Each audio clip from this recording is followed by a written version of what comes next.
pregnant woman was found beaten to death in a cemetery, and it took 20 years for the truth to catch up to her killer. A man vanished from a halfway house and spent almost 50 years as nothing but a case file number. And in a courtroom in Virginia, scientists did something that had never been done before in American history. They used DNA to tell two identical twins apart, and sent the guilty one to prison while his brother walked free. Today we're going through 7 cold cases, some frozen for decades, some for nearly half a century. All of them cracked wide open by advances in forensic science that the original investigators could only have dreamed of. Stay with me until the end, because the twin case is unlike anything you've heard before. And if you're new here, do me a favor. Hit like, share this with someone who's into true crime, and subscribe so you don't miss what's coming next. Let's get into it. We start in the small town of Cula, Texas. It was July of 2005, and 26-year-old Valerie Laguna was 9 months pregnant. She had her whole life ahead of her, 3 daughters already, and a first son on the way. She was last seen alive at a private residence in the early morning hours of July 19th. By that afternoon, she was dead. Her body was discovered in the Cristo Rey Cemetery, badly beaten. She had been sexually assaulted, strangled, and struck in the head with such force that blunt trauma was ultimately ruled the cause of death. Investigators worked the case hard in those first weeks. They canvassed the area, spoke to everyone who knew her, and tried to piece together her final hours. But whoever did this left no obvious trail, and slowly, the case went cold. It never stopped being a priority for the county, though. 13 years passed. In 2018, Texas authorities went public with a $6,000 reward for any information that could reopen the investigation. Tips trickled in, but none of them led anywhere.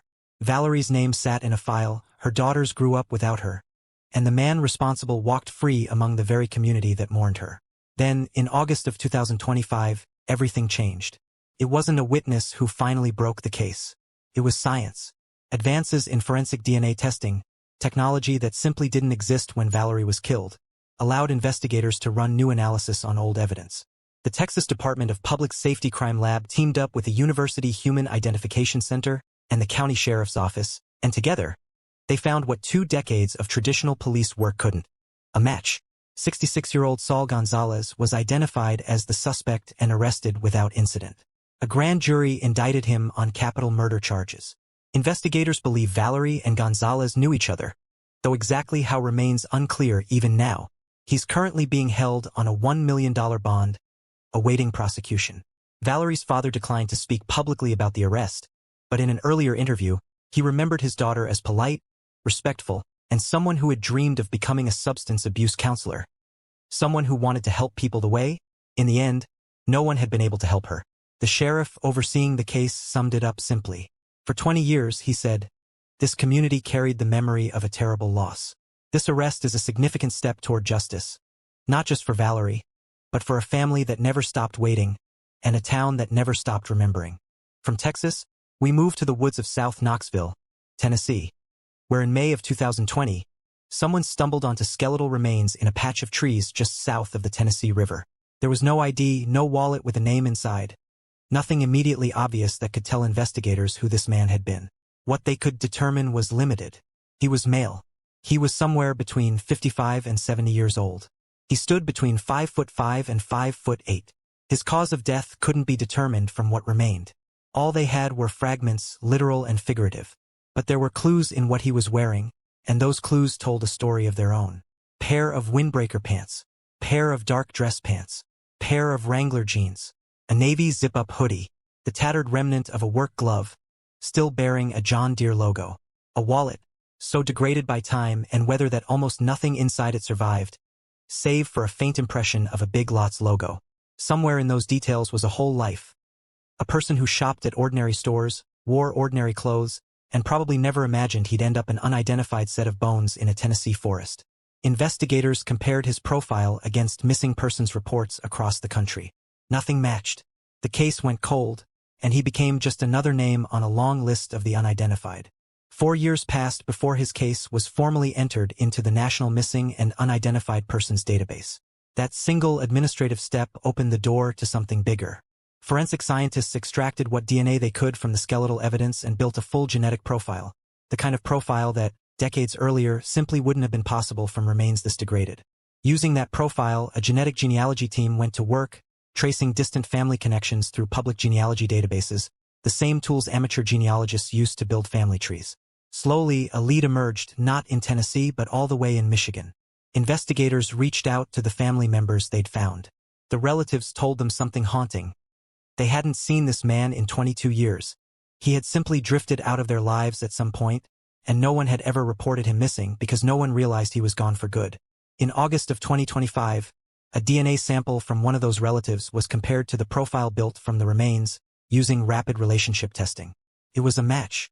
The man in the Tennessee woods finally had his name back. Gerald John Forsman, originally from Livonia, Michigan. Born in February of 1958, he would have been about 45 years old at the time he disappeared. Nobody yet knows exactly when he vanished, or what led him from Michigan to Tennessee, or what happened to him in those woods. But at least now, he's not a John Doe anymore. He's Gerald. Our third case takes us back further to 1993 and a stretch of highway in the California desert. 30-year-old Sherry Herrera, a mother of 4 from California's Central Valley, was found dead on an on-ramp to Interstate 10, in a stretch of desert roughly halfway between Palm Springs and the Arizona border.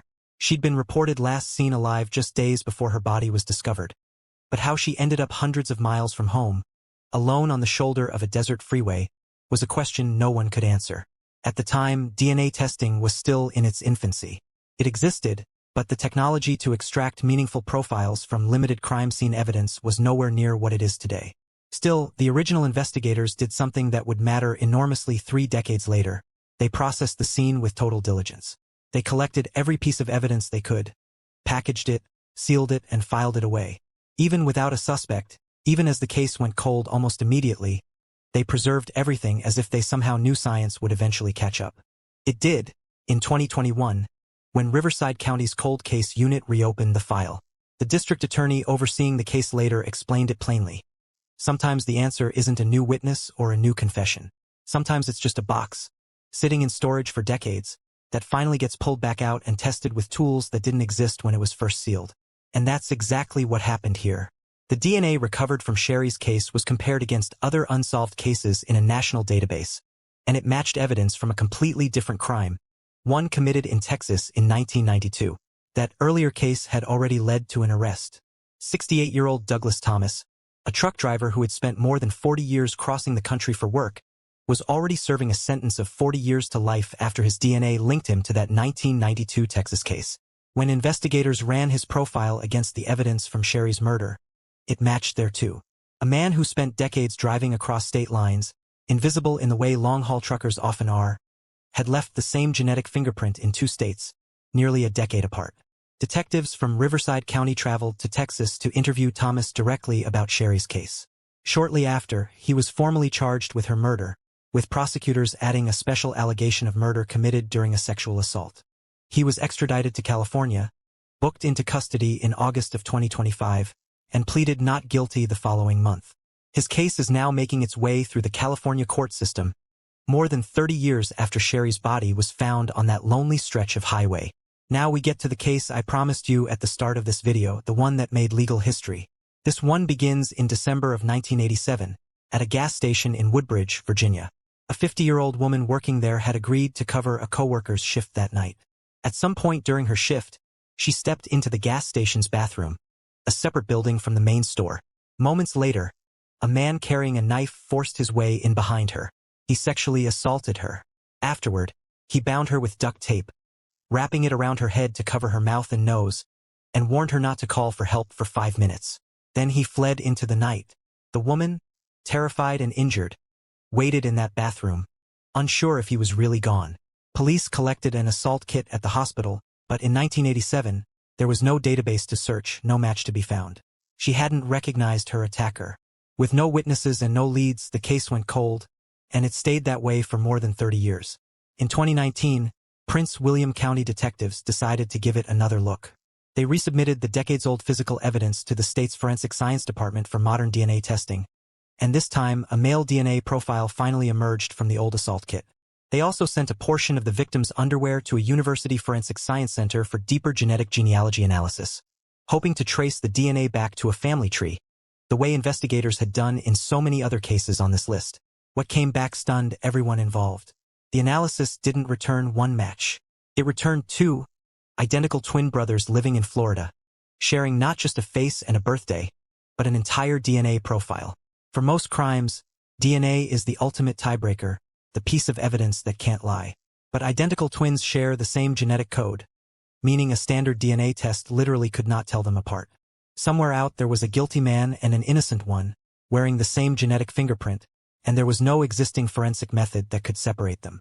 Detectives obtained cheek swabs from both brothers with the help of Florida agents, confirming what the genealogy search had already suggested, but confirming which twin, specifically, remained impossible using conventional methods. In August of 2022, the case landed with a private forensic lab that specializes in exactly this kind of impossible problem. Their scientists had a theory. Even identical twins, they explained, aren't perfectly identical at the cellular level. As an embryo splits and develops, and as cells divide again and again over a lifetime, small genetic changes called somatic mutations can occur. Mutations unique to one twin, sometimes present in only a subset of their cells, invisible unless you know precisely where to look and how to look for it. The science behind somatic mutations wasn't new. It was well understood in genetic circles. What was new, vanishingly rare, in fact, was using it to distinguish one twin's DNA from another's in a criminal case. This kind of deep genetic sequencing, called next-generation sequencing, had actually been attempted in an American courtroom once before, back in 2017, but a judge ruled it inadmissible at the time, deeming the technology too new, too unproven. That changed in January of 2024, when for the very first time, evidence derived from next-generation sequencing was formally accepted as admissible in a United States court of law. Armed with that legal precedent, forensic scientists performed deep whole genome sequencing on both brothers, hunting for the unique somatic mutations that existed in one twin but not the other. They found them, and when they compared those mutations against the DNA recovered from the 1987 crime scene, the result was conclusive. 54-year-old Russell Marobio was identified as the twin present at the scene. His brother was completely and scientifically cleared. In August of 2025, a jury heard the evidence, for the first time in American legal history, testimony about somatic mutations being used to distinguish one identical twin from another, and found Russell Marobio guilty of sexual assault and abduction. The victim, now 88 years old and no longer living in Virginia, traveled back to testify and was present in the courtroom when the verdict came down. After 37 years of not knowing, of living with an unanswered question, she finally had her answer. She said she's deeply grateful to everyone at the labs and in law enforcement who never let her case disappear. From there, we traveled to rural Lee County, Arkansas, and back in time to January of 1977. Partial skeletal remains were discovered in a rural area along the Mississippi River. Investigators determined the remains belonged to a young man, somewhere between 16 and 30 years old, who had likely died sometime between 1972 and 1977. Beyond that, they had almost nothing. No name, no missing persons report that matched. Nothing. He became known only as Lee County John Doe, 1977. A placeholder name for a young man whose real identity seemed lost to time. The case went cold almost instantly and stayed that way for decades. It wasn't until May of 2009, more than 30 years after his remains were found, that his case was even entered into the National Missing and Unidentified Persons Database. Even then, nothing happened. The case sat untouched for another 15 years. It took until 2024 for the Arkansas State Police to submit the forensic evidence for advanced DNA testing, the same kind of testing that had cracked so many other cases on this list. Scientists extracted a usable DNA sample and built a comprehensive genetic profile, then handed it to a genetic genealogy team to trace. By June of 2025, that team had a tentative identification and two possible living relatives, both located in Tennessee. In July, investigators collected a DNA sample from one of them. On September 2nd, it was confirmed. The young man was Charles Howard Wallace, who would have been about 21 years old when his remains were discovered. His family's last contact with him had been in the fall of 1974, in Memphis, Tennessee, where he'd been staying at a halfway house, seeking treatment. Nearly 50 years after he vanished from that halfway house, his name has finally been restored. What actually happened to him, how he ended up in a field in Arkansas, is still under active investigation. Our sixth case is more recent, and it's a reminder that not every cold case takes decades to crack. Sometimes it just takes the right detectives finally being handed the file. Amanda Green was last seen near a street corner in Tacoma, Washington, in June of 2021. Just before she disappeared, she had shared some big news. She was pregnant. 2 days after she was last seen, county deputies responded to a call about an abandoned moving truck that had been sitting on a property for over a week. That truck, it turned out, had been rented by Amanda herself just days before she vanished. A missing persons report wasn't even filed until August, months later, by a family member. At first, police treated it as a standard missing persons case, logging her information into a database without immediately suspecting foul play. But later that same month, a tipster came forward with disturbing information. According to that tipster, a man named James Daniel Lewis had confessed to fatally shooting Amanda at a property in the Yelm area where he was staying, though he didn't own it. He allegedly told the tipster he believed Amanda was stealing from the property and planning to take it over, and that after shooting her, he wrapped her body in a carpet and buried her in a shallow grave roughly 200 meters away, near Mount Rainier. Investigators had a name, a motive, and a rough location, but not enough hard evidence to make an arrest. The case stalled. It sat that way for years, one of many files waiting for someone to pick it back up. A local lieutenant later put it bluntly. The case just never fully materialized, until new detectives were assigned that year and given a fresh set of eyes on the cases that had stalled out. In March of 2025, nearly 4 years after Amanda disappeared, that fresh look paid off. Investigators located a witness who said they were present when Amanda died. Someone who described hearing her arguing with a man, followed by a gunshot. According to court documents, this witness said she later walked past Amanda's body lying in a dirt area outside a side door, and saw a wound to her head and blood on the ground. A second witness came forward too, telling investigators that Lewis had admitted he waited until Amanda finished doing yard work before shooting her in the back of the head, allegedly over an ongoing dispute about the property. That same witness said Lewis had shown them the .44 caliber revolver used in the shooting. What happened next made an already disturbing case even darker. Investigators say Lewis and another man scattered used syringes across Amanda's body after she was killed, hoping that if she were ever discovered, investigators would assume she died of an overdose rather than a homicide. The abandoned U-Haul truck Amanda had rented was eventually found not far from the Yelm property where she was allegedly killed. When detectives finally confronted Lewis, he initially tried to shift blame onto someone else, claiming he'd only been present after the fact and had helped conceal her body. But eventually, he agreed to lead investigators out toward Mount Rainier himself. On a secluded forest road, he showed them exactly where to look. There, in a shallow grave, they recovered what appeared to be a rib bone and a skull. Faced with the physical evidence, Lewis finally admitted to shooting Amanda during an argument, though he tried to claim she had been reaching for a gun, an attempt at self-defense that investigators didn't find credible. According to the reports, Lewis also brought up something oddly personal. Amanda had once made him take a shower because of a foul odor, something he apparently found humiliating enough to hold onto as a grievance. Investigators say that, ultimately, he admitted he'd simply wanted any reason to end her life. Lewis, 37 years old, was arrested in September of 2025 and booked on charges of second-degree murder, unlawful possession of a firearm, and unlawful disposal of human remains. A positive identification of the remains found near Mount Rainier is still pending, though authorities strongly believe them to be Amanda's. It's worth noting that Lewis was already a convicted felon at the time of Amanda's death, previously found guilty of third-degree child sexual assault back in 2015, and more recently convicted of assault and unlawful firearm possession in a separate 2024 case. Prosecutors requested he be held without bail, citing the severity of the second-degree murder charge, which carries a potential life sentence. The judge agreed. A local sheriff summed up what everyone involved has been working toward for 4 years, helping bring Amanda's family whatever closure is possible. Even this late, even after everything. Our final case takes us to Plymouth Township, Michigan, and back to May of 1997. A man interested in purchasing a piece of land was walking the property, conducting a survey, when he came across something no one expects to find during a routine property inspection.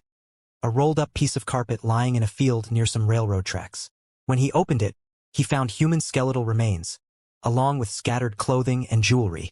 Investigators determined the remains had been there for many years by the time they were discovered. An autopsy revealed they belonged to an adult male, roughly 5'8", likely of a slim build based on the size of the clothing found with him. His death was ruled a homicide, caused by a head injury. For years, investigators chased every possible lead: the origin of a gold ring found on his body, forensic testing on his clothing, ballistics analysis on a .38 caliber slug recovered at the scene. None of it led to a name. The case went cold. Nearly 2 decades later, in 2015, traditional DNA testing was finally performed and uploaded to a national database, hoping for a match. Nothing came back. His case was formally entered into the National Missing and Unidentified Persons System, and investigators kept appealing to the public for any information, year after year, with no results. The case went cold again, for another 7 years.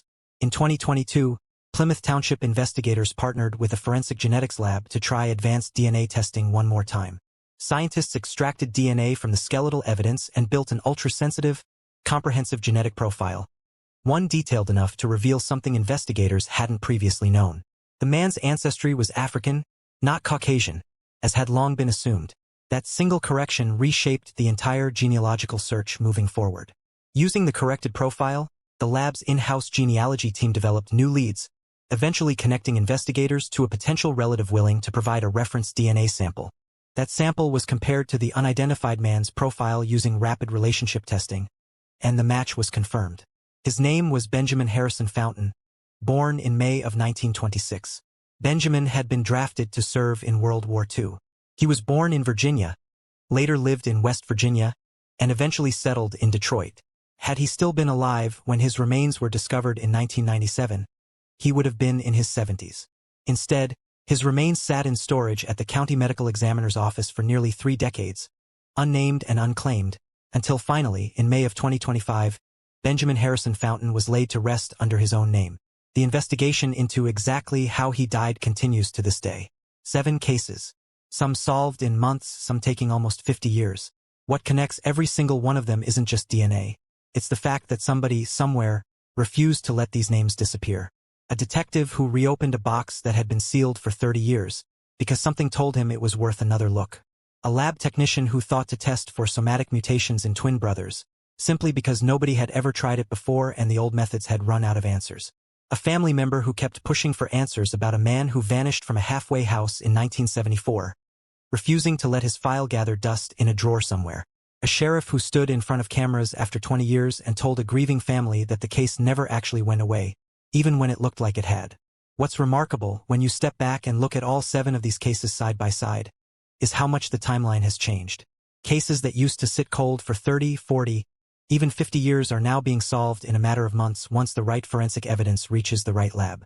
The technology didn't just get a little better, it got exponentially better, to the point where investigators can now build a full genetic profile from bone fragments that sat in the ground for decades, trace that profile through distant cousins who never even knew their relative was missing, and bring a name back to someone who had none. And in the case of those Virginia twins, science did something that used to be considered scientifically impossible, telling apart 2 people who share 100% of their DNA. Every single one of these 7 people, Valerie, Gerald, Sherry, the victim in Virginia, Charles, Amanda, and Benjamin, spent years, sometimes decades, as either an unsolved case or an unidentified name in a database. Now they're not. That's the story underneath every one of these cases. It's not really about the science, even though the science is what made it possible. It's about the fact that somewhere, someone never stopped asking the question, who are you, and what happened to you? If this video kept you watching until the end, that's exactly why we do this. Like this video, share it with someone who needs to hear these stories, and subscribe so you're here when the next case breaks. Thanks for watching, and I'll see you in the next one.